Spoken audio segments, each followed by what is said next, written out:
ലോക്സഭാ മണ്ഡലത്തിൽ നിന്ന് രാഹുൽ ഗാന്ധിയും പ്രിയങ്ക ഗാന്ധിയും ജയിച്ചത് വർഗീയ വോട്ട് കൊണ്ടാണ് എന്ന് പറയുന്നത്. പ്രിയങ്ക ഗാന്ധിയുടെ ആഘോഷത്തിന്റെ ആഹ്ലാദ പ്രകടനത്തിന്റെ പിറകിലും മുമ്പിലുമൊക്കെ വർഗീയത കണ്ടെത്തുകയാണ്.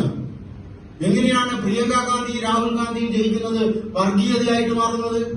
കേരളത്തിലെ മതന്യൂനപക്ഷങ്ങള് കോൺഗ്രസിന് വോട്ട് ചെയ്താല്, CPIM അല്ലാത്ത രാഷ്ട്രീയ പ്രസ്ഥാനത്തിന് വോട്ട് ചെയ്താല് അവർ മുഴുവൻ വർഗീയമാവുമോ?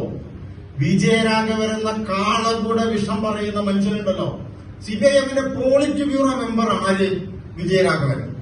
ആ വിജയരാഘവൻ അദ്ദേഹം തൊള്ള തുറന്നാൽ വർഗീയത പറയുന്ന ഒരു മനുഷ്യനാണ്. നേരത്തെ ധാരാളം തവണ വർഗീയത പറഞ്ഞിട്ടുണ്ട്. ഇപ്പൊ കേരളത്തിന്റെ തൊഗാടിയായി മാറാനുള്ള ഒരു ശ്രമമാണ് ഈ വിജയരാഘവൻ നടത്തുന്നത്. കേരളത്തിലെ തന്നെ വിഷകല പോലുള്ള വലിയ വർഗീയത പറയുന്ന ആളുകളെയൊക്കെ നാണിപ്പിക്കുന്ന രീതിയിലുള്ള വർഗീയതയാണ് ആര് പറയുന്നത്? വിജയരാഘവൻ എന്ന CPIMന്റെ പോളിറ്റ് ബ്യൂറോ മെമ്പർ പറയുന്നത്.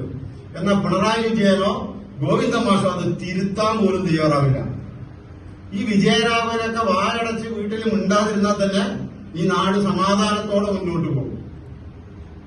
ഞാൻ പറഞ്ഞു വരുന്നത് അത്ര സങ്കീർണത. അതായത് നമ്മുടെ നാട്ടില് മതനിരപേക്ഷതയൊക്കെ പറയുന്നവര് തരാതരം പോലെ അവരുടെ രാഷ്ട്രീയ നേട്ടത്തിന്, അവരുടെ തെരഞ്ഞെടുപ്പ് വിജയത്തിന് ഈ വർഗീയതയെ ഞാൻ കൂട്ടുപിടിക്കാം. എന്നിട്ട് എന്താ ചെയ്യാ? എന്നിട്ട് ഈ പ്രശ്നങ്ങളൊക്കെ ഉണ്ടാകുമ്പോൾ പറയും ഞങ്ങൾ പണ്ട് മെരുവമ്പായി പള്ളിക്ക് കാവല് നിൽക്കാൻ വേണ്ടി ഞങ്ങളുടെ ഒരു കുഞ്ഞിരാമൻ പോയി അയാൾ ആർക്ക് വേണ്ടി രക്തസാക്ഷിയായ സഖാവ് ഞങ്ങളെ കൂടെ ഉണ്ടായിരുന്നു എന്ന് പറയാം. പച്ച നുണ പറയാണ്. ഏതോ കള്ളിച്ചാപ്പിന് തമ്മലടിച്ച് ചത്തുപോയതാണ്. അതാണ് പിന്നെ തലശ്ശേരി കലാപത്തിലെ മെരുവമ്പായി പള്ളിക്ക് കാവൽ നിന്ന കുഞ്ഞിരാമനായിട്ട് മാറുന്നത്, രക്തസാക്ഷി കുഞ്ഞിരാമനായിട്ട് മാറുന്നത്. ഇത് പലപ്പോഴും CPIമാർ പറയലെങ്ങനെയാണല്ലോ, ഇതേപോലെ പച്ച വർഗീയത പറഞ്ഞ് സമൂഹത്തിൽ ഒറ്റപ്പെടുമ്പോ പഴയ കുഞ്ഞിരാമനെ കഥയായിട്ട് വരാറ്.